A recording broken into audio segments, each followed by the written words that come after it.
하나님은 장막절을 통해 영생을 준비시키십니다. 우리 스가랴서의 말씀을 계속 보고 있습니다.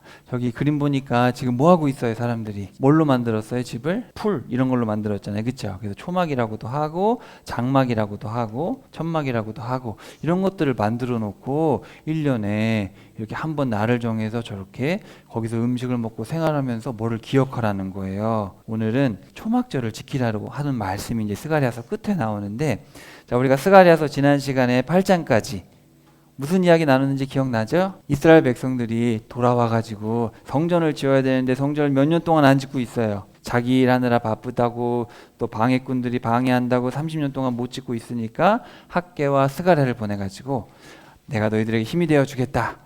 지도자들아 힘내라. 너희들도 힘내라.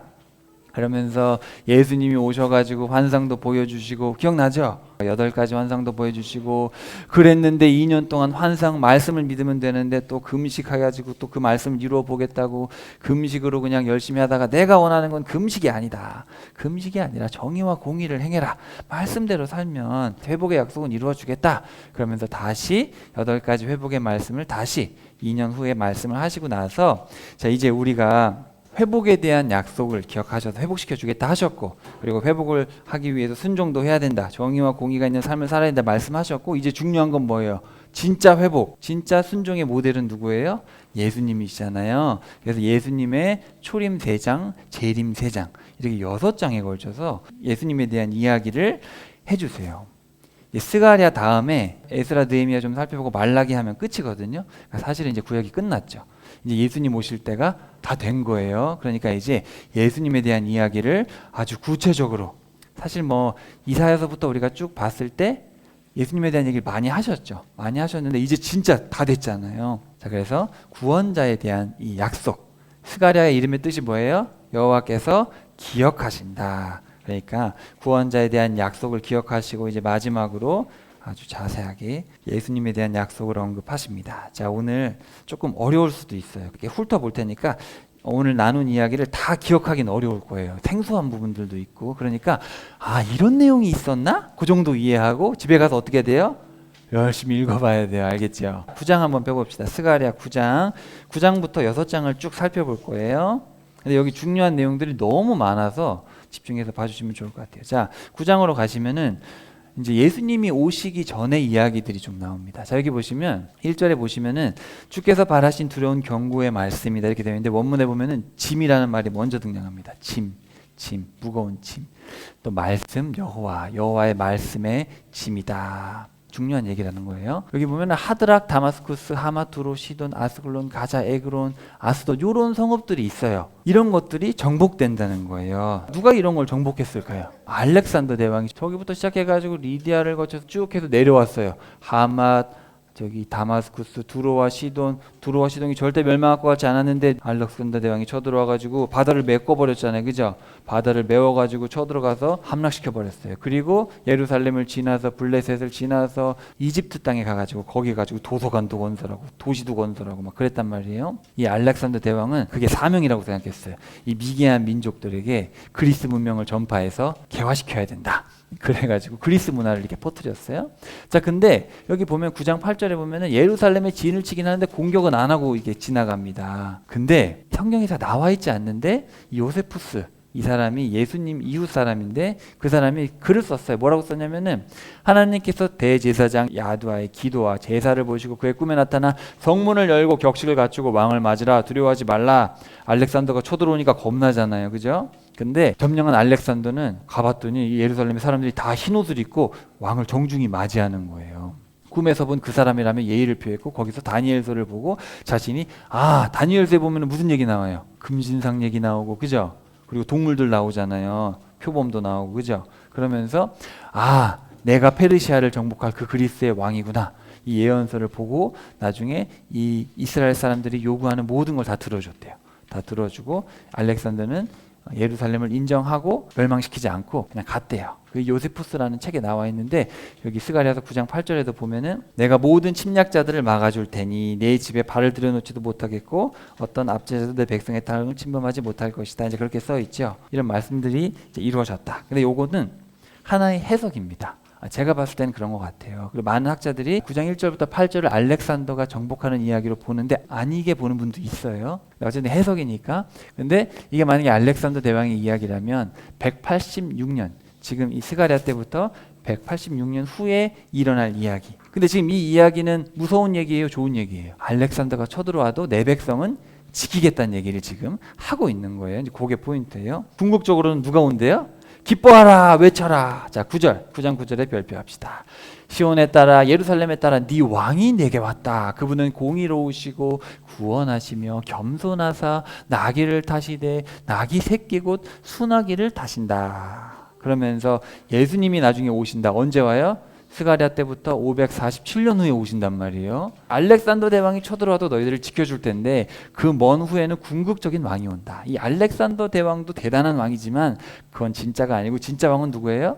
진짜 구원할 왕은 바로 예수님이시다. 그래서 에브라임의 병거를 끊고 예루살렘의 말을 끊어버리고 전쟁하는 활도 끊고 이방인에게 샬롬을 말할 것이다. 그의 통치는 바다에서 바다, 강에서 강 끝까지. 사실은 이건 초림이지만 사실 이건 약간 재림 같죠, 느낌이. 그러니까 사실 예수님이 초림에 오셔서 사실은 나중에 만왕의 왕이 언젠간 되신다, 그런 얘기를 하고 있어요. 예수께서 이 말씀을 하시고 예루살렘을 향하여 앞서서 가시더라. 감람원이라 불리는 산 쪽에 있는 벳바게와 베다니에 가까이 가셨을 때에 제자 중 둘을 보내시며 이르시되 너희는 맞은편 마을로 가라. 그리로 들어가면 아직 아무도 타보지 않은 나귀 새끼가 매여 있는 것을 보리니 풀어 끌고 오라. 만일 누가 너희에게 어찌하여 푸느냐 묻거든 말하기를 주가 쓰시겠다 하라 하시며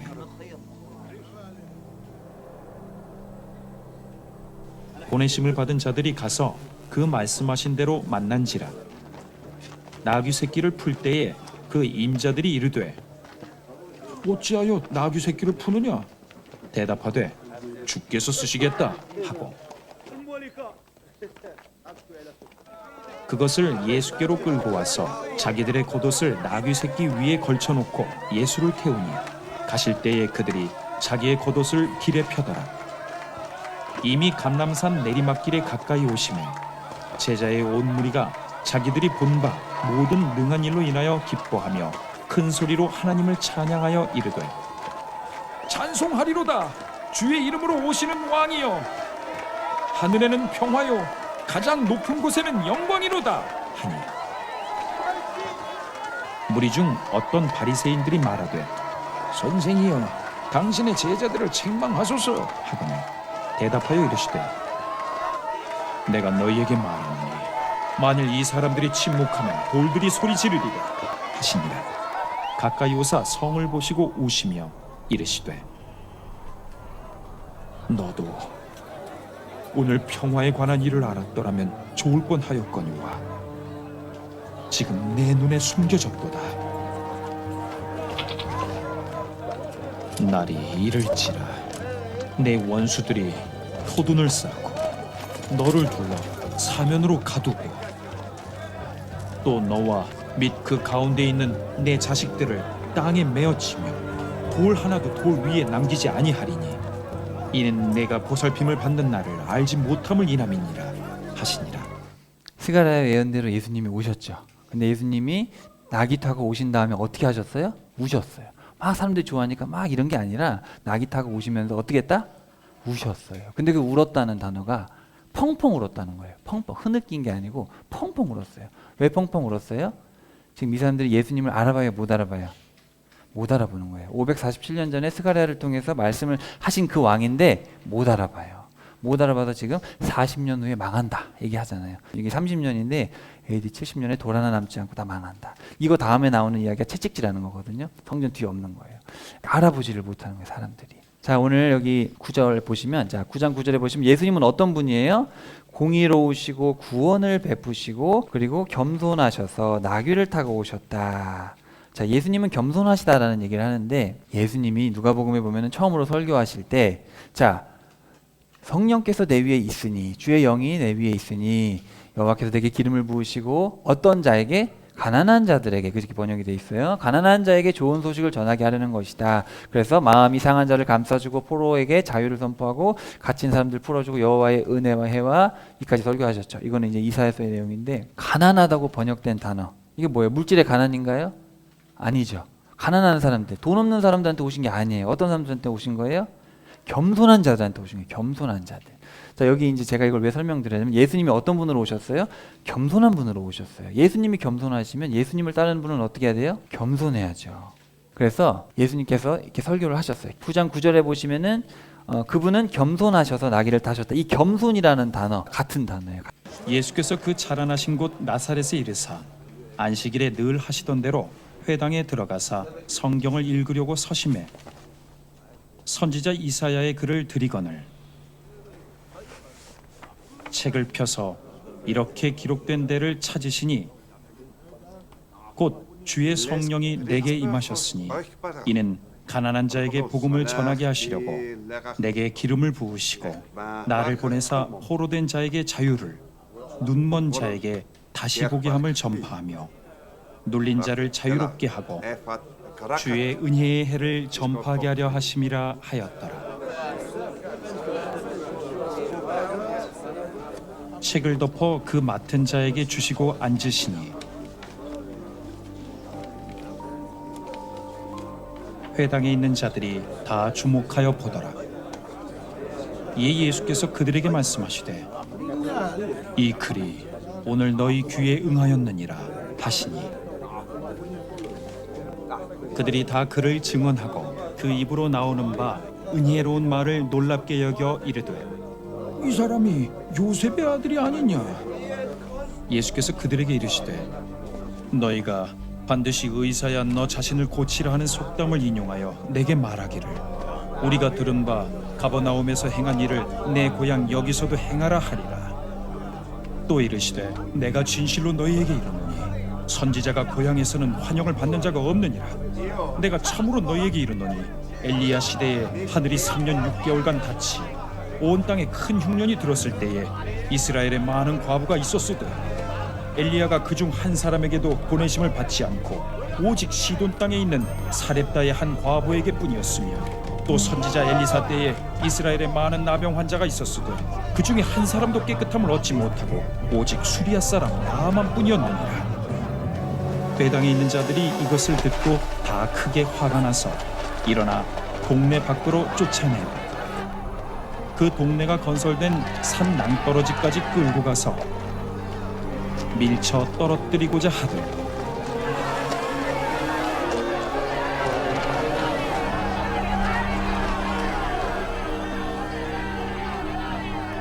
예수께서 그들 가운데로 지나서 가시니라.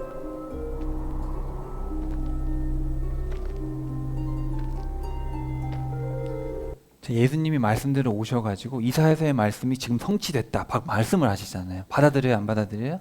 안 받아들여요. 왜냐하면 교만하니까. 지금 겸손에 대한 얘기를 하는데, 그 엘리야 시대 때도 겸손했던 사람이 있었죠. 누구예요? 이방 땅의 한 과부였어요. 그 과부한테는 복음이 선포됐죠. 그리고 그 당시 문둥병자가 많았음에도 불구하고 누구만 고침을 받았어요? 이방 사람 나만. 겸손한 자들에게는 복음이 항상 선포되는 거예요. 유대인이든 아니든 간에. 근데 지금 나사렛, 예수님이 잘하고 예수님을 어릴 때부터 봤던 사람들이죠. 봤던 사람들인데 겸손하지가 않은 거죠. 그러니까 겸손하지 않은 자들에게는 복음이 선포되지가 않는 겁니다. 자, 물론 그 가난이라고 번역된, 실제로 부자들은 마음이 겸손하기가 쉽지 않아요. 그래서 없는 사람은 마음이 가난할 수는 있지만 문자적으로 그거는 물질의 가난을 얘기하는 건 아니에요. 물질의 가난이 마음의 가난으로 연결이 될 수는 있지만 뭐 그런 건 아닙니다. 여러분, 이게 누가복음에서 제일 먼저 나왔던 얘기고 지금 마태복음에서 제일 먼저 나오는 얘기는 뭐예요? 바로 산상수훈이죠. 잘 아시는 5장 3절 첫 번째 복이 뭐예요? 심령이 가난한 자는 복이 있다. 그런 다음에 천국이 그들의 것이다. 그렇게 돼 있잖아요. 문법을 좀 가져왔어요. 왜냐하면 문법을 보고 이해를 해야 되니까. 복되다 이렇게 얘기를 합니다. 겸손한 자들, 여기 보면 이제 푸토코스라는 말이 있어요. 근데 저게 뭐냐면은 겸손한 자들, 가난한 자라고 번역된 그 단어예요. 그 히브리어, 그걸 사용한 건데, 이거는 물질의 가난이 아니라 뭐예요? 절대적으로 가난한 거예요. 겸손함을 얘기하는 거예요. 겸손한 자들. 근데 우리가 심령이 가난하다고 번역을 하는데 영에다가 관사가 붙어 있어요. 관사가 붙어 있으면 뭐예요? 그 영. 그 영은 누구예요? 성령이에요. 성령. 근데 문법적으로 그게 역격으로 되어 있는데, 자, 역격이 뭐냐면 간접 목적어, 직접 목적어는 뭐뭐을, 간접 목적어는 뭐뭐에게. 역격이라는 것은 1차 번역은 뭐뭐에게입니다. 에게. 그러니까 인으로도 번역할 수 있지만 그거는 문맥에 따라서, 그러니까 사실은 겸손한 자들, 누구에게 겸손한 자들이에요? 성령님께, 성령님에게 겸손한 자들. 사실 그게 여기서 말하는 바죠. 그리고 나서 하늘도 복수예요. 원래 하늘들의 왕국. 우리가 하늘 나라라고 번역된 이 나라랑 왕국이랑 뭐가 다르죠? 나라에는 왕이 있어요, 없어요? 왕이 없어요. 나라에 보통 왕이 다스리는 나라를 왕국이라 그러죠. 왕국. 히브리어 이 바실레이아라는 말은 왕국입니다. 번역은 왕국이 맞아요. 근데 와닿지를 않으니까 나라로 번역을 했는데 왕국이 맞습니다. 그러니까 사실은 이거를 맥락을 이해해서 번역하면 복됩니다. 성령님께 겸손한 자들은 하늘의 왕국이 지금 현재입니다. 현재 지금 그들의 것이다. 여러분 성령님께 겸손하시지요? 성령님의 말씀에 순종하세요. 마음이 겸손해야 됩니다. 그래서 성령님께 겸손한 자들 하늘의 왕국이 지금 그들의 것이다. 누가복음에는 겸손한 자들은, 여기는 이제 앞에 없어요. 겸손한 자들은, 가난한 자들은 하나님의 왕국이 그들의 것이다. 그렇게 되어 있죠. 자, 그때의 흙은 전에 있던 대로 땅으로 돌아가며 영은 그것을 주신 하나님께로 돌아가리라. 우리의 몸이 뭘로 돼 있어요? 하나님의 영도 영혼육이잖아요. 그죠? 자, 흙, 우리 몸을 이루는 흙으로 돌아가잖아요. 근데 그 영은 누구로 돌아가요? 그것을 주신 하나님께 돌아간다. 여러분 정말 중요합니다. 이 겸손이 뭔가? 겸손해야지 천국 가는 거예요. 겸손해야 돼요. 자, 여기 보세요. 나귀.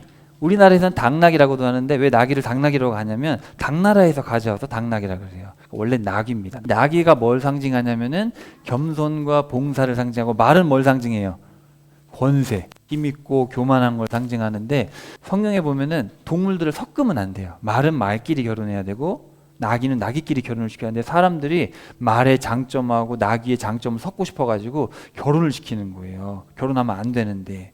그래가지고 여기 보면은 수컷 나귀하고 암컷 말을 섞으면 어떻게 되냐면은 안달루시아라는 노새가 태어나고, 수컷 말하고 암컷 나귀를 섞으면 흰이라는 그런 노새가 태어납니다. 근데 이제 장점이 뭐냐면은 말처럼 힘이 센데 나귀처럼 순종적이에요. 그러니까 섞어버린 거예요. 근데 문제는 이렇게 결혼시키면 뭐가 안 돼요? 번식이 안 돼요. 대가 이어지질 않아요. 그래서 태어나면 그냥 끝이에요. 거기서. 하나님이 하지 말라면 하지 말았어야 되는데 욕심을 내가지고 이렇게 했어요. 여러분 예수님이 어디에 눕혀 있었죠? 예수님이 태어나자마자 구유에 있죠. 근데 말구유가 아닙니다. 말구유가 아니에요. 무슨 구유예요? 바로 나귀 구유죠. 나귀. 양이나 나귀 구유. 말은 안 키워요. 말은 뭐 왕들이나 키우지, 그죠? 자, 그래서 이 구유는 뭐냐면은 순종의 상징입니다. 왜냐하면 나귀는 주인이 주는 구유에 있는 것 말고는 안 먹어요. 그러니까 구유를 상징하는 건 뭐예요? 순종. 그러니까 지금 예수님이 태어나신 것부터 시작해서 예수님이 나귀를 타시고 이 모든 게 다 뭐예요? 겸손과 순종을 보여주고, 사실 우리에게 요구하는 게 뭐예요? 겸손과 순종입니다. 겸손하고 순종하는 사람에게 복음이 전파되는 것이지 그렇게 안 하는 자들에게는 전파되지 않는 거예요. 자, 이해되셨죠? 이게 되게 중요한 예언입니다. 그래서 9장 9절에 보시면은 나귀를 타고 오셨다. 이 그런 깊은 의미가 들어있는 거예요. 자, 그 다음에 이제 9장 11절로 가시면은 뭐라고 그러시냐면은 내가 네 언약의 피 때문에 너희들을 끄집어낸 것 아니냐. 너희들이 포로주에 있다가 내가 데려온 거 아니냐. 내가 분명히 너희들을 지켜줄 것이다. 나중에 그리스의 아들들을 너희들이 치게 할 것이다. 그리스의 아들들을 싸워서 너희가 이길 것이다. 실제로 이런 일이 있었어요, 없었어요? 있었죠. 바로 나중에 알렉산더 대왕이 죽고 나서 나라가 4개로 나눠졌는데 그 중에서 북쪽 왕, 바로 셀류쿠스 왕이 계속 괴롭혔잖아요. 그러다가 누가 나타났어요? 제우스 상을 세운 왕 누구예요? 안티오쿠스 4세, 그죠? 그 안티오쿠스 4세가 그리스잖아요. 그 사람들을 이기는 날이 온다. 바로 마카비 혁명에 대한 이야기를 하고 있어요. 그래서 나중에 350년 후에 너희들이 그리스 사람들하고 싸워서도 이기게 된다. 그러니까 이런 얘기들은 다 지금 뭐예요? 포로로 돌아온 너희들은 내가 반드시 지킨다. 그런 얘기들을 반복적으로 하고 있는 거예요. 그리스가 괴롭힐 때도 이기게 할 거고, 알렉산더 대왕이 올 때도 지켜줄 거고, 나중에 547년이 지나면 누가 와요? 예수님이 오신다. 나귀 타고 오신다. 지금 스가랴서에서 어마어마한 얘기들을 하고 있죠. 막 미래에 일어날 일들을 하나님께서 이런 상황 속에서도 너희를 지키시고 참된 왕이 오신다. 이런 얘기들을 하고 있습니다. 만군의 여호와께서 너희들을 보호하시고 양떼같이 구원하시고 왕관의 보석같이 되어 너희들을 지켜줄 것이다. 걱정하지 마라. 이런 지켜준다는 얘기를 계속 하고 있는 거예요. 그러면서 그러니까 구하라. 늦은 비가 내리는 때의 비를, 그리고 여호와께서 빛나는 구름들을 일으키셔서 소낙비를 주시고 모든 사람들에게 들의 풀을 주신다. 그러니까 너희들은 다른 데 가지 말고 하나님을 찾아라. 하나님을 찾아라. 근데 문제는 목자들이 문제인 거예요. 우상들은 헛된 것을 말하고 점치는 자들은 거짓을 보고 거짓 꿈들을 이야기하고 너희들은 헛되이 위로한다. 그들이 양떼같이 자기들의 길로 가면 목자가 없어서 근심하고 있구나. 내가 너희들을 좋은 길로 인도해주고 싶은데 너희들이 지금 제대로 된 목자가 없어가지고, 그죠? 스룹바벨하고 여호수아가 하려고 해도 제대로는 못하잖아요, 그죠? 너희들이 목자가 없어가지고 지금 자꾸 곁길로 가고 있는데 만군의 여호와 자신의 양떼 곧 유다의 집을 돌아볼 것이다. 내가 친히 목자가 되어줄 거니까 걱정하지 마라. 내가 너희들의 집을 구원할 것이다. 내가 너희들을 정착시킬 것이고 내가 너희들에게 응답할 것이다. 대답할 것이다. 걱정하지 마라. 너희들은 구하기만 하면 된다. 내게 오기만 해라. 내가 너희들을 지켜줄 것이다.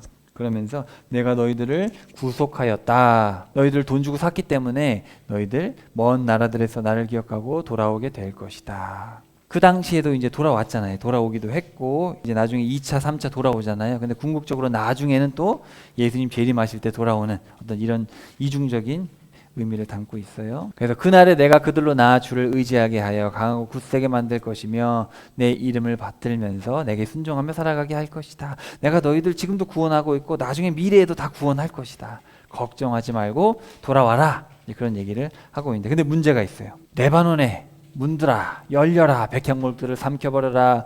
여기 이탈리아 편백나무입니다. 원문에 보면 자, 다 넘어진다. 바산의 상수리 나무들아 울창한 숲이 무너졌다. 목자들의 영광이 노력을 당해 울부짖는 소리가 난다. 요르단의 자랑이 노력을 당했다. 뭔가 안 좋은 느낌이죠. 지금 좋은 나무들이 다 불타 없어지고 자랑거리들이 다 불탄다. 이게 무슨 말일까? 그러면서 스가랴한테 스가랴야 도살할 양떼를 먹으라. 곧 죽을 양떼를 먹이라는 거예요. 목자들이 양떼를 조금도 불쌍히 여기지 않는다. 내가 다시는 그 땅의 거주민들을 불쌍히 여기지 않을 것이다. 양을 판 사람이나 양을 산 사람이나 지금 문제가 많다. 내가 그 사람들을 각각 자기 이웃의 손과 자기 왕의 손에 넘겨줄 것이다. 아무도 건져줄 사람이 없을 것이다. 이게 무슨 얘기일까? 예수님을 보내주셨는데 그 사람들이 예수님을 알아봐요? 못 알아봐요? 못 알아보는 거예요. 참된 목자를 보내셨어요. 예수님을 보내셨는데 예수님을 못 알아보는 거예요. 양떼에 가련한 자들아 내가 양떼인 너희를 먹이리라. 그래가지고 막대기를 들고 아름다운 막대기 연합의 막대기를 들고 양떼를 쳤어요. 근데 양들이 어떻게 해요? 양들이 말을 듣질 않는 거예요. 아, 내가 양들을 먹이지 않을 거야. 하나님 시켜가지고 양떼를 먹였더니 양떼가 말을 안 들어요. 아, 안 되겠다. 그래가지고 막대기를 다 부러뜨려 버린 거예요. 막대기를 부러뜨렸어요. 아예 못 키우겠다. 그러면서 자, 너희가 좋게 여기거든 내 값을 내게 주라. 그렇지 아니하거든 그만두라. 그렇게 말을 안 듣냐? 그만두라. 그랬더니 그래 스가랴가 이제 노력한 만큼 30을 달아준 거예요. 30만큼. 그랬더니 여호와께서 내게 이르시되 그들이 나를 평가하여 매긴 그 상당한 값을 토기장이에게 던지라. 내가 그 은 30개를 취해 여호와의 집에서 토기장이에게 던져버렸다. 열압이라고 하는 지팡이를 부러뜨려 버렸다. 아름다운 지팡이, 연합의 지팡이로 하나님이 어쨌든 이스라엘 백성들을 잘 이끌어 보려고 했는데 말을 들어요, 안 들어요? 예수님을 보내셔가지고 두 막대기를 들고 예수님이 잘해보려고 했는데 예수님을 알아봐요, 못 알아봐요? 예수님을 얼마에 팔아버렸어요? 은 30에 팔아버린 거예요. 그 얘기를 지금 하는 거예요. 500년 전이죠. 500년 전에 그 얘기를 한 거예요. 그때 열둘 중에 하나인 가룟 유다라 하는 자가 대제사장들에게 가서 말하되 내가 예수를 너희에게 넘겨주리니 얼마나 주려느냐 하니 그들이 은 30을 달아주거늘 그가 그때부터 예수를 넘겨줄 기회를 찾더라.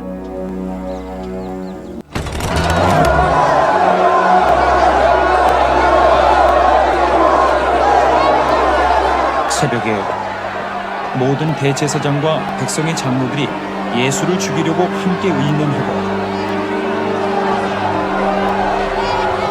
결박하여 끌고 가서 총독 빌라도에게 넘겨주니라. 그때에 예수를 판 유다가 그의 정죄됨을 보고 스스로 뉘우쳐 그 은 30을 대제사장들과 장로들에게 도로 갖다 주며 이르되 내가 무죄한 피를 팔고 죄를 범하였도다 하니 그들이 이르되 그것이 우리에게 무슨 상관이냐?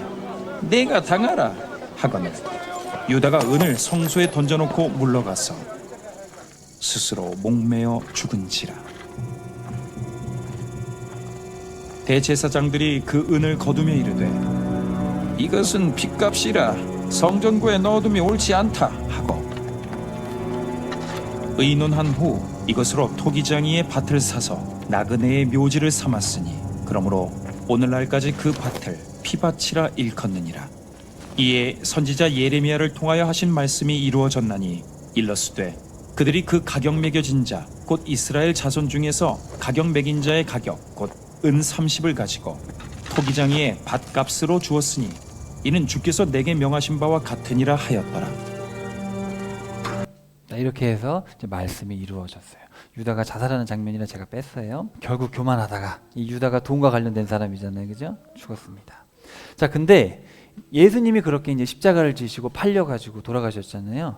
그 다음에 내가 한 목자를 그 땅에 일으킬 것이다. 그는 끊어진 자를 돌아보지 않고 어린 자를 찾지 않고 상한 자를 고치지 않고 나쁜 짓을 하는 사람이죠. 화로다 그 양떼를 버리는 우상 목자야. 팔과 오른쪽 눈에 이 말이니 그의 팔이 깨끗이 마르고 그의 오른쪽 눈이 완전히 어둡게 되리라. 나중엔 결국은 망한다는 거죠. 망한다는 건데 이런 잘못된 목자가 등장한다. 그러니까 예수님 참된 목자가 왔는데 참된 목자를 은30에 팔아서 죽여버렸단 말이죠.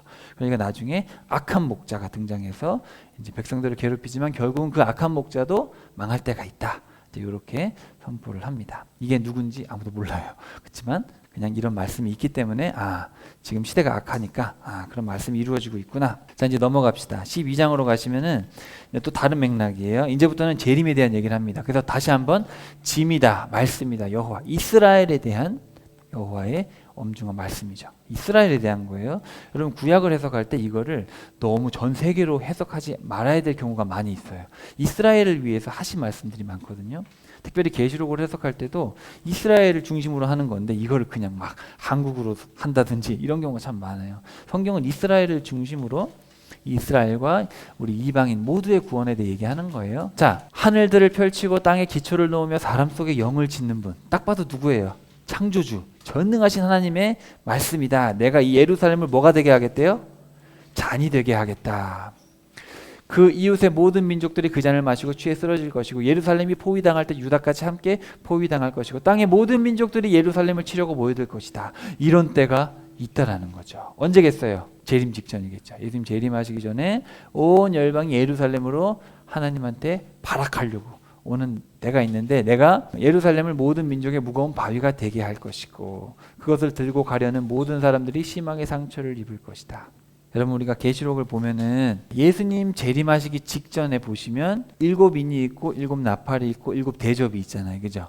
7대접에 보면은 여기 6번째 보면은 아마겟돈 전쟁이 있어요. 여기 이제 계시록 읽어보시면은 6번째 대접을 할 때 아마겟돈에 모인다. 마지막 발악하기 위해서 모든 사람들이 모여가지고 이제 마지막 전쟁을 하려고. 왜냐하면 곧 예수님 오시니까. 19장에 이제 그런 이야기들이 나옵니다. 성경에 보면은 몇 가지 전쟁이 나오죠. 6번째 나팔 불 때 중동 전쟁이 있고 6번째 대접일 때 아마겟돈 전쟁이 있고 나중에 최후 심판, 백보자 심판이 있기 전에 곡과 마곡의 전쟁이 있다. 이렇게 큰 전쟁이 3가지가 있어요. 그리고 나중에 나오는 얘기인데, 자 여기 보면은 넷째 인을 뗄 때 사람의 4분의 1이 죽고 저기 보시면 6번째 나팔 불 때 사람의 3분의 1이 죽는다. 이런 얘기가 있습니다. 그래서 4분의 1과 3분의 1을 더하면 2분의 1이 돼요. 그러니까 예수님 재림하시기 전에 반이 죽는다. 문자적으로 그렇다는 거예요. 이거를 상징으로 보든 문자로 보든 구원과 관련은 없는데 문자적으로 봤을 때 그렇게 예수님 재림하시기 직전에 그런 일들이 있다라고 기록이 되어 있어요. 그래서 그때 모든 나라들이 막 예루살렘을 치러 오는데 유다의 지도자들은 모든 나라들을 불태울 것이다. 내가 영광을 너희에게 줄 것이다. 예루살렘을 치러 오는 여러 나라를 내가 멸망시킬 것이다. 예수님 재림하시면 예루살렘을 버려둬요. 예루살렘을 챙기세요? 챙기신다 그랬거든요. 예루살렘 내가 챙긴다. 그러면서 은혜와 용서를 구하는 마음을 부어줄 것이고 그리고 그들은 찔러서 상처를 입은 나를 보고 슬피 울 것이다. 찔러서 상처를 입은 분이 누구예요? 예수님. 상처가 어디 있어요? 옆구리에 있고 여기도 있잖아요. 그죠? 예수님이 딱 오시는 걸 보고 우리가 몇천 년 전에 죽었던 예수님이잖아. 지금 오시면 2000년 전이겠죠. 예수님이 구원자였구나. 왜 우리는 그것도 모르고 이렇게 방황하고 있었나. 우는데 얼마나 펑펑 우는지 각 집안에도 다 따라울고 아내들도 따라울고 애들도 울고 다 따라울고 펑펑펑펑 운다는 거예요. 그렇게 은혜와 용서를 또 구하는 마음을 주신대요. 그러니까 내 힘으로는 안 돼요. 내 힘으로는 안 되고 성령님께서 그렇게 이제 예수님 재림하실 때 이스라엘 백성들에게 회개하는 마음을 준다. 죄와 더러움을 씻는 샘이 열릴 것이다. 그죠? 그래서 그때는 예수님께서 나에게 말씀을 주셨다. 그러면은 얘가 미쳤나? 쟤 죽여 거짓말한다. 그런 날이 온다라는 거예요. 엄마가 그걸 듣고 네가 대언자라고? 넌 잘못했어. 넌 죽어. 왜냐하면 그때는 대언자가 없어요.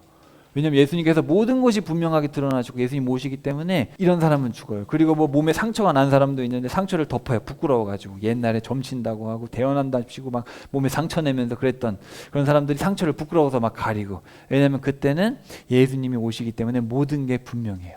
더 이상 가짜가 없어요. 그래서 가짜였던 사람들은 자신을 부끄러워할 것이다. 읽어보시면 그런 이야기들이 나옵니다. 자, 그러면서 깨어라 내 목자 곧 내 동료인 그 사람을 향해서 그 목자를 죽이면 양들이 흩어지리니 내가 내 손을 돌이켜 작은 자들 위에 두리라. 목자를 죽이면 양들이 흩어진다. 나중에 마태복음에 보면은 이제 예수님께서 가만히 있다가 로마 병정들이 와가지고 예수님을 잡아가니까 어떻게 했어요? 제자들이 다 흩어졌잖아요. 그 흩어질 때 마태복음에 보면은 이 스가랴서의 말씀이 이루어졌더라. 이 스가랴서에 보면은 그러니까 지금 재림을 얘기하면서 왜 이 얘기를 하냐면은 그래 예수님 초림하실 때도 예수님을 쳤더니 사람들이 예수님을 쳤더니 다 흩어지지 않았냐. 그렇지만 그때도 내가 내 손을 돌이켜 작은 자들 위에 두리라. 뭐예요? 흩어지긴 흩어지지만 하나님의 겸손한 자들은 하나님이 챙기신다라는 얘기예요. 근데 나중에 보면 그래 그때도 그랬는데 재림할 때도 보면은 그 이 안에 3분의 1은 남는다. 3분의 2는 온 땅의 3분의 2는 죽는데 3분의 1은 남는다. 아까 2분의 1이 남아있다 그랬는데 2분의 1에서 3분의 1 남으면 좀 더 죽나 보죠. 뭐 알 수 없어요. 어쨌든 간에 3분의 1은 남는다. 내가 그 3분의 1을 불 가운데 지나가게 하고 은을 정죄하듯이 그들을 정죄하며 금을 단련하듯 단련할 것이다. 그러면서 내 백성이다. 그러니까 이스라엘 백성들 중에 남은 자가 있다라는 거죠. 예수님 재림하실 때. 다 죽는 게 아니에요. 이에 그들이 찬미하고 감람산으로 나아가니라. 그때에 예수께서 제자들에게 이르시되 오늘 밤에 너희가 다 나를 버리리라. 기록된 바 내가 목자를 치리니 양의 떼가 흩어지리라 하였느니라. 그러나 내가 살아난 후에 너희보다 먼저 갈릴리로 가리라. 베드로가 대답하여 이르되 모두 주를 버릴지라도 나는 결코 버리지 않겠나이다. 예수께서 이르시되 내가 진실로 내게 이르노니 오늘 밤 닭 울기 전에 내가 3번 나를 부인하리라. 베드로가 이르되 내가 주와 함께 죽을지언정 주를 부인하지 않겠나이다 하고 모든 제자도 그와 같이 말하니라. 베드로만 그런 게 아니에요. 모든 제자들이 다 그렇게 했어요. 자, 보라 여호와의 날이 이르리니 내게서 노력한 물건들을 내 한가운데 나누리라. 모든 민족들을 모아 예루살렘을 대적하여 전쟁하게 하리니. 그렇지만 백성의 남은 자들은 그 도시에서 끊어지지 않는다. 그러니까 우리가 지금 계속해서 반복하시는 얘기는 뭐냐면은 무서운 얘기가 아니라 다 뭐예요? 회복이다. 회복시킨다. 너희들은 반드시 회복되고 세상이 이렇게 초토화되고 진노의 심판을 받고 예루살렘으로 다 쳐들어오는 상황 속에서도 나는 내 백성을 남긴다는 거예요. 어떤 자가 남겠어요? 그러면 겸손한 자. 겸손한 자. 마음을 낮추고 예수님을 영접하고 마음이 낮아서 주님 없이는 살 수 없음을 아는 그런 사람들은 내가 반드시 남긴다. 자, 그럼 이제 예수님 재림하십니다. 그때 여호와께서 나아가서 그 민족들과 싸우시되 모든 민족들이 막 예루살렘으로 올 때 그때 바로 예수님 어떻게 돼요? 재림하시는 거예요. 그 전쟁의 날에 오셔가지고 그분의 발이 예루살렘 앞 동쪽에 있는 올리브산 위에 설 것이요 올리브산이 거기에 한가운데서 동쪽과 서쪽으로 갈라지고 심히 큰 골짜기가 생길 것이고 산의 반은 북쪽으로 산의 반은 남쪽으로 가고 너희가 그 산들의 골짜기로 도망하리니 이는 그 산들의 골짜기가 사레까지 이를 것이기 때문이다. 참으로 너희가 도망하되 유다 왕 우시아의 시대에 지진 앞에 피하여 도망한 것 같이 되리라. 아모스 1장 1절에 보면은 아모스가 예언한 게 지진 전 2년입니다. 그러니까 그 지진이 어마어마한 지진인데 이거는 학자들도 다 인정합니다. 760년쯤에 어마어마한 지진이 있었대요. 그게 다 남아 있어요. 얼마나 지진이 컸는지 산이 4km를 옮겨갔대요. 심리를. 그러니까 하나님이 엄청 흔드신 거죠. 왜 흔들었냐? 북이스라엘이 망해가니까. 북이스라엘 망하겠지. 야, 이 자식들아, 말 좀 들어. 이제 그렇게 흔들었죠. 근데 그때처럼 예수님이 재림하실 때 어마어마한 지진이 일어난다. 여호와 하나님께서 임하실 것이요 또 모든 거룩한 자들이 너와 함께 어떤 사본에는 너와 함께 어떤 사본에는 그와 함께 이렇게 사본마다 좀 달라요. 자, 근데 어쨌든 중요한 건 뭐예요? 예수님께서 재림하실 때 누구랑 내려와요? 하늘로 올라간 거룩한 성도들과 같이 오잖아요. 그죠? 예수님 재림하실 때 어떻게 돼요? 예수님 재림하시기 전에 예수님 잘 믿다가 죽은 사람들이 먼저 새 몸을 입고 올라가고 그 다음에 살고 있다가 끝까지 믿음으로 버티던 사람들이 새 몸을 입고 올라가죠. 그래서 그 거룩한 자들이 주님과 함께 내려와서 다스리게 됩니다. 그리고 그때 이제 이스라엘 백성들은 그때 이제 막 울면서 회개해가지고 이제 그 천년왕국 동안의 백성들이 되는 거고 우리는 다스리는 존재로 같이 있는 거예요. 예수님과 같이. 그 날에 그 빛이 일어나지 않고 광명체들이 떠날 것이다. 그것은 여호와께서 아실 한날이 될 터인데 낮도 아니고 밤도 아니고 저녁 때 그것이 빛이 되리로다. 이제 예수님 자체가 빛이시니까 뭔가 다른 세상이 좀 펼쳐진다는 거죠. 그날에 생수가 예루살렘에서 나가되 반은 앞바다로 반은 뒷바다로 갈 것이요 여름에도 겨울에도 그러하리라. 여름에도 겨울에도 그렇다는 거는 1년 내내 그냥 똑같다 이런 얘기죠. 여호와께서 온 땅을 다스리시는 왕이 되시리니 그날에는 여호와 한 분만이 계시며 그분의 이름도 하나만 있으리라. 자, 그때는 거짓이 존재할 수 없어요. 왜냐? 누가 다스리세요? 예수님이 직접 다스리시는 세상이기 때문에 더 이상 왕이 없어. 그냥 예수님 한 분이에요. 근데 우리가 에스겔서 배울 때 기억나세요? 물이 어디서부터 흘러나오죠? 성전 문지방에서 물이 흘러나와가지고 동쪽으로 가다가 예루살렘 성읍을 지나서 동쪽으로 흘러간다. 에스겔서에 보면은 너무너무 구체적으로 크기와 길이와 위치까지 심지어 동쪽으로 가는 게 사해로 가고 이게 다 나와 있어요. 이런 모든 것들을 합쳐봤을 때 저기 보시면은 성전은 저 제사장의 분기 가운데 있잖아요. 그리고 저기서 물이 동쪽으로 흘러나와서 저 밑에 보면은 여호와 산마라는 성읍이 있잖아요. 그죠? 그 성읍의 동쪽으로 서쪽으로 이렇게 흘러간다. 동쪽 바다는 아라바로 내려가고 사해로 들어갈 것이고 죽은 물고기들이 살아난다. 지금 사해라는 바다가 거기 있잖아요. 그 사해가 예수님 재림하시면 어떻게 돼요? 살아난대요. 그때를 위해서 다 준비를 해놓으신 거죠. 강물이 흘러가는 모든 곳이 살아날 것이다. 너무 신기하죠. 그러니까 우리가 살고 있는 세상이 결코 우연이 아니라 하나님 다 준비하고 계시는 거죠. 그래서 온 땅은 변하여 게바에서부터 예루살렘 남쪽 그리고 그것이 들린대요. 예루살렘이 들려 올려진대요. 저기 보면은 게바가 위쪽에 있고 북쪽에 있고 림몬이 아래쪽에 있는데 저 예루살렘이 있는 그쪽이 다 이렇게 높아진다는 거예요. 왜냐하면 예수님께서 저기서 1000년 동안 다스리실 거니까 거기가 이렇게 높아진대요. 그리고 거기 보면 베냐민 문, 첫째 문, 모퉁이 문, 하나멜 망대 이거는 스가랴 당시의 성전 테두리를 얘기하는 것 같아요. 스가랴가 이제 성전의 전체를 이제 이렇게 얘기를 하는 건데 그 안에 사람들이 거할 것이고 그러니까 이거는 사실 미래에 대한 얘기죠. 그러니까 나중에 미래에 저렇게 예루살렘이 이렇게 새 예루살렘이 이렇게 들어 올려져 가지고 안전하게 사람들이 다 살게 될 것이다. 이해되셨죠? 스가랴서의 이제 지명들을 언급하면서 결국은 이것이 이제 먼 미래 예루살렘 성이 그렇게 들려져서 하나님이 1000년 동안 다스리시게 될 것이다. 여호와 산마 이런 성읍이 있죠. 여기서 이제 여기를 통해서 물이 흘러가고 여호와 산마라는 성읍이 있다. 그때는 이렇게 12지파의 이름으로 문이 새로 생기고 우리 에스겔서 공부할 때 봤습니다. 자, 그래서 모든 백성들을 칠 때 재앙을 내릴 것이다. 그래서 예루살렘으로 쳐들어오는 모든 사람들에게는 어떻게 돼요? 살이 소멸되고 눈이 구멍 속에서 소멸되고 혀가 입 속에서 소멸되고 그냥 사람들이 다 죽어버린다는 거예요. 예수님이 말씀으로 다 쳐버리신대요. 그리고 그날에 여호와께서 그들 가운데 큰 소동을 내리셔서 서로 다 죽이게 될 것이다. 유다도 예루살렘에서 싸우며 사방에 있는 모든 이방인들의 재산, 금과 은과 의복이 심히 풍성하게 함께 거두어질 것이다. 그러니까 예루살렘을 쳐들어오는 모든 이방 나라들 하나님이 다 치시고 그 전리품들을 다 자기 백성들에게 줄 것이다.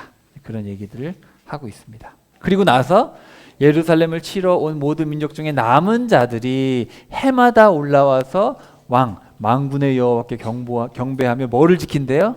초막절을 지킨대요. 천년 동안 예수님이 다스리시니까 그 천년 동안 열방에 있는 모든 민족들이 초막절을 지키러 온다. 근데 초막절을 지키러 오지 아니하면은 하나님께서 바로 비를 내리지 않고 재앙을 내리신다. 그냥 바로 망한다는 거예요. 왜냐하면 그때는 예수님 직접 통치하시니까. 예수님은 멀리서도 안 보여요, 보여요. 다 보이죠. 하나님이시니까. 그러니까 그때는 이제 모든 민족들이 다 가서 한다. 근데 여러분 왜 초막절일까? 여러분 초막절이 무슨 의미가 있을까요? 자, 한번 명절 공부를 잠깐 하고 넘어갈게요. 이스라엘에게는 명절이 몇 개가 있냐면은 7개가 있어요. 근데 이건 1월에 있고 3월에 있고 7월에 있어요. 요것만 하면 돼요. 1월, 3월, 7월. 근데 요거는 이제 우리나라 달력이 아니기 때문에 우리나라랑은 한 3개월 정도 차이가 나요. 요거는 4월쯤 되고 요거는 6월 되고 이건 한 9월쯤 됩니다. 이게 음력이에요. 자, 근데 이게 되게 중요합니다. 자, 보세요. 6월절이 뭐예요? 어린 양의 피를 발랐잖아요. 그래가지고 구원받았죠. 그래가지고 이제 그때부터 7일 동안 뭘 먹어요? 무교병을 먹잖아요. 그죠? 그러니까 부풀어 오르는 그런 기다리는 빵이 아니라 정신없는데 지금 빨리 탈출해야 되니까 이집트 탈출해야 되니까 뭐예요? 급하게 구워가지고 그냥 먹는 거죠. 그죠? 누룩이 없는 빵을 먹고 그 다음에 이제 초실절 무교절 중에 있는 안식일 다음 날입니다. 이거는 이제 첫 열매를 드리는 거예요. 그래서 첫 열매, 보리의 첫 열매. 자, 그 다음에 이스라엘 백성들이 출애굽해가지고 어떻게 됐어요? 시내산에 도착했죠. 시내산에 도착해서 계약을 맺고 50일 만에 도착해가지고 계약을 맺고 율법을 부여받거든요. 그게 바로 오순절입니다. 오순절. 그리고 이제 오순절이 됐을 때 밀을 거두기 시작해요. 밀추수. 여기 보리추수랑 관련돼 있고 이건 밀추수랑 관련돼 있어요. 자, 그 다음에 7월달 되면은 7월 1일에 나팔 불고 7월 10일에 전 국민이 금식해가지고 잘못했습니다 하나님 이렇게 하고 그 다음에 7월 15일부터 일주일 동안 장막을 짓고 사는 거예요. 이스라엘 백성들이 시내산에서 계약을 맺고 몇 년 동안 광야 생활했어요? 40년. 그죠? 근데 사실은 38년이에요. 왜냐하면 이제 1년 동안 여기 있었으니까. 1년 동안 시내산에 있었으니까. 그래서 38년 동안 그래서 나중에 요한복음에 38년 된 병자를 고치는 이야기가 나옵니다. 광야 생활을 하는 거예요. 그리고 이거는 다 농사랑 관련이 되어 있고 나중에 신약으로 가면 뭐예요? 6월절 어린 양. 6월절 어린 양이 실제로는 누구예요? 예수님. 예수님이 이제 무덤에 갇혀 있다가 예수님이 첫 열매가 되셔서 부활의 첫 열매. 그리고 나중에 성령님이 강림하셨죠. 이까지는 이루어졌어요. 근데 이 나팔절부터는 아직 이루어지지 않았죠. 그래서 이거 나팔 불 때 예수님이 재림하시죠. 7번째 나팔 불 때 예수님 재림하시고 이스라엘의 죄를 다 사하시죠. 아까 기억나죠? 은혜 샘이 흘러나와서 이스라엘을 다 회복시키시고 그리고 이제 1000년 동안 뭐 해요? 초막절을 지키잖아요. 1000년 동안 지키면서 영원한 천국을 기다리게 됩니다. 간혹 어떤 분들은 아예 이스라엘을 대체했다. 교회가 대체했으니까 이스라엘은 끝났고 이제 그냥 교회다. 근데 그렇게 해석을 하면 이 모든 본문들이 해석이 안 돼요. 이걸 다 상징적으로 해석해버리고 이스라엘은 끝났고 이제 그냥 교회다. 그럼 이스라엘의 구원? 이스라엘은 이미 망했다. 이제 그렇게 해석해버리면은 하나님은 자기 자식을 그냥 버린 거죠. 그죠? 그러면은 하나님이 택한 백성 이스라엘은 그냥 그렇게 망했다. 뭔가 그렇게 보기는 그죠? 하나님의 구원의 역사가 그렇게 이루어지지 않거든요.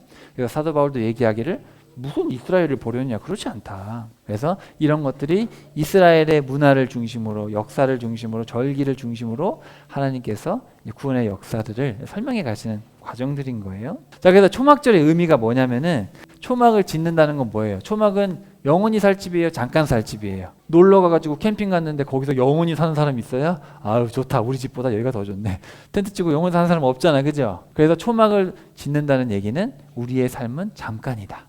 그래서 천년왕국 시대에도 초막절을 지킨다는 건 뭐예요? 천년왕국이 영원해요? 영원하지 않아요? 영원하지 않아요. 딱 천년이에요. 그리고 마귀 지옥 가고 끝나는 거예요. 자, 그 다음에 감사. 왜냐하면은 하나님께서 이스라엘 백성들에게 그 광야 생활하면서 어떻게 했어요? 먹을 거 챙겨주셨죠. 신발이 닳지도 않게 해주셨죠. 기억나죠? 고기 달라 하면 고기도 주시고 감사하는 삶을 살아야 된다. 그리고 유대인들은 이 초막절 때 무슨 성경을 읽냐면 뭘 읽어요? 전도서를 읽어요. 전도서. 전도서의 내용이 뭐예요? 인생 헛되다. 인생 짧다. 인생 헛되다. 그렇지만 헛된 거에 중요한 게 아니라 헛되기 때문에 이 인생 자체에는 의미가 없기 때문에 뭘 해야 돼요? 어릴 때부터 창조주를 경외하고 그분의 말씀에 순종하며 사는 것이 인생의 바른 방향이다. 솔로몬이 살아보니까 그렇다는 거예요. 그래서 사실 초막절은 뭐예요? 초막절이 되면 천년 내내 초막절을 지키면서 말씀을 읽으면서 하나님 감사합니다. 이 천년왕국도 끝나고 이제 우리 이방인들과 유대인들이 다 같이 영원히 새 예루살렘에 입성해서 하나님을 섬기는 날이 오겠군요. 이 임시적인 삶, 이 천년왕국의 삶 동안 감사하는 마음으로 말씀 보면서 그날을 기다리겠습니다. 그렇게 살아가는 거예요. 너무 기대되죠. 그런 날이 곧 올 거예요. 그날에는 말에 말방울이 있어요. 방울을 이렇게 달아놨는데 거기에도 여호와께 성결이라고 써 있고 솥, 요리 도구에도 성결이라고 써 있고 모든 거에 성결. 왜냐하면 예수님이 직접 다스리시니까 그때는 부정한 게 없어요. 모든 게 성결하다. 그날에는 만군의 여호와의 집에 가나안 사람들 장사꾼으로도 번역할 수 있어요. 그때는 가나안 사람들이 다시 있지는 아니하리라. 가나안 사람들, 하나님이 가장 싫어하시는 사람들이었죠. 여기는 거인들도 있고 뭐 여러 가지 해석을 할 수 있지만 어쨌든 가장 하나님이 싫어했던 사람들, 가나안 사람들이 없다. 그러니까 더 이상 그때는 없다라는 거죠. 물론 그렇다고 해서 죄를 못 짓느냐, 그건 아니에요. 천년왕국 기간 동안에는 자유의지가 있어요. 있고 죽기도 합니다. 하지만 나중에 이제 마지막 때 그 사람들이 다 마귀가 풀려났을 때 다 모아가지고 반란을 일으켜서 한 번에 다 끝나죠. 그런 이야기 계시록에 나와 있습니다. 자, 따라해 봅시다. 하나님은 장막절을 통해 영생을 준비시키십니다. 자, 우리가 오늘 함께 나눴던 이 스가랴 6장, 마지막 이 6장, 정말 놀라운 이야기죠. 수백 년 후에 있을 예수님에 대해서 이야기하고, 그리고 이제 먼 미래 예수님의 재림 때 있을 이스라엘의 완전한 회복과 하나님께서 어떻게 이스라엘을 완성시켜 가시고 어떻게 그 구체적으로 이 천년왕국 동안 다스리실지에 대해서 구체적으로 이야기를 하고 있어요. 이렇게 성경에 구체적으로 얘기를 하고 있는데도 우리가 미래에 대해서 잘 모르면, 이 말씀을 잘 모르면 미래가 희미합니다. 미래가 희미하면 뭐가 희미한지 아세요? 소망이 희미합니다. 미래를 아는 사람은 아는 만큼 확신을 가지고 준비할 수가 있어요. 근데 미래를 잘 모르고 말씀을 잘 모르는 사람들은 뭐 예수님이 오신다니까 그냥 그 정도지. 희미하게 아는 만큼 내 소망도 희미하고, 그러면 내 소망이 희미하면 내 일상의 삶도 희미해져요. 소망이 구체적인 사람들은 천국 가야지. 그래, 예수님 오시지. 그럼 말씀대로 내가 살아야지. 겸손하게 살아야지. 말씀에 겸손하게 산 자에게 복음이 전파된다고 하니까 내가 정말 겸손히 살기 위해서 부단히 애써야지. 그런 마음이 들거든요. 말씀을 알면. 근데 말씀을 잘 모르고 그냥 예수님이 오신대. 그래, 뭐 예수님이 오신대. 이게 상징인지 이게 뭐 진짜인지 그건 내가 모르겠네. 관심도 없고 그냥 오신다니까 그냥. 그러면 말씀이 희미하면 삶도 희미해져요. 그래서 말씀을 바르게 알고 열심히 읽고 매일매일 읽고, 스가랴서를 매일 읽는다고 생각해 보세요. 소망이 안 생기겠어요? 그죠? 읽는 만큼 소망이 생겨요. 그래서 나그네의 인생임을 기억하고 영생을 준비해야 한다. 우리가 스가랴서를 통해서 예수님을 통해서 알 수가 있겠습니다. 바라옵기는 우리 다시 생각하는 교회 성도들 모두가 겸손의 왕으로 오신 예수님을 섬기는 사람답게 정말 겸손하게 내 마음을 낮추고, 잠깐뿐인 인생 교만할 게 뭐 있습니까? 아무리 잘생겨도 힘으로도 못 가고 어여뻐도 못 가고 어떻게 못 가잖아요. 우리는 천국 못 가요. 다시 태어나야 돼요. 겸손하게 예수님의 피값으로 다시 태어나서 마음을 낮추고 겸손하고 세상 욕심 버리고 예수님이 가신 그 십자가의 길을 기쁨으로 따라갈 때 우리가 천국 가는 거 아닙니까? 그렇게 한 주간도 예수님 바라보며 겸손하게 영원한 천국을 소망하며 살아갈 수 있는 한 주간이 되기를 간절히 축복합니다.